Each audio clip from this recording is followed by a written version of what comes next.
မင်္ဂလာပါဒီနေ့တော့အဲ့လေးဆက်ရုပ်သွားမလို့လှအဲ့လေးလှတယ်လို့ဆိုရင်တော့ဒါချစ်တဲ့လူပေါ့နော်ဒါအခုလက်ရှိတော့အဲ့လေးဘာမှမလူရသေးပါဘူးအဲ့တော့စပင်းလေးစီးထားတယ်အဲ့တော့ make up စလူပါတော့မယ်အရင်လွယ်ကူတဲ့ make up လူကိုလူပြပါမယ်ဒါကတော့ sunscreen လေးပါသူကအယောင်နဲ့ make up သားမပါအောင်နော်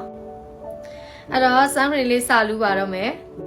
ဒီမှာကြည့် sunscreen review ဆိုမျက်နှာလေးကြီးကြီးပြောင်ပြောင်လေးနော် तू ကဘာအမှားရွေးမှမဖုံပေးဘူးနော် तू ကဒီနေ့ရောက်ကြည့်တဲ့အောင်ပဲအဓိကကောက်ပဲပြီးမှာအဲ့ဒါပြီးတော့အဲ့လေးက lip balm လေးဒီ watermelon လေးစိုးထားတယ်ပေါ့နော်နှာခမ်းသားကိုအစိုးပေးထားတာအဲ့ဒါပြီးတော့လည်းအဲ့လေး foundation လေးလူပါမယ်ပုံမှန်ကတော့အဲ့လေးက02ပဲလူတာဒါပေမဲ့အဲ့လေးဒီ collagen တောက်ပြီးရနောက်ပိုင်းမျက်နှာ skin tone တက်လာလို့ဆိုပြီးအဲ့လေးကဒီ01လေးပြောင်းသုံးတာပေါ့နော် foundation ကအများကြီးမလို့တစ်ဆက်ပဲနော်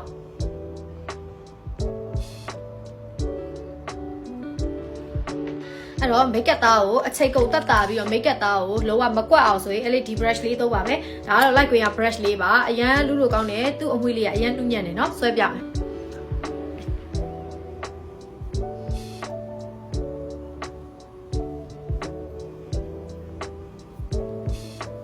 လေဘေးတယောက်စီဖြစ်ပါဆိုလို့လေဘေးလူဖို့မမေးနဲ့နော်လိုက်ကွင်းရဲ့ဒီ foundation လေးရှိလို့ရှိရင်မျက်နှာလေးကတွေ့လားပပကြည့်ကြည့်ပြောင်ပြောင်လေးအဲ့တော့ဒီ brush လေးကအချိန်ကုန်တက်တာရင် make up သားမကွက်တော့ဘူးပေါ့နော်အဲ့ဒါအောင်မှအဲ့လိုက make up သားတနေ့ကိုခံအောင်အဲ့ဒီ two way လေးသုံးပါမယ် two way လေးသုံးပါမယ်ဒီ press powder လေးကမျက်နှာနဲ့တသားလေးကြာရယ်နော်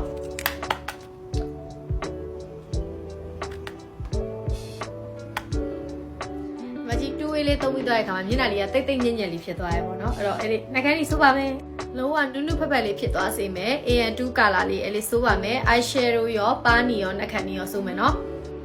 အဲ့တော့ eye shadow ရောပါနီရော eyeliner ရောစိုးပြီးသွားပြီအဲ့တော့နှာခမ်းနီလေးစစိုးပြရတော့မယ်နော်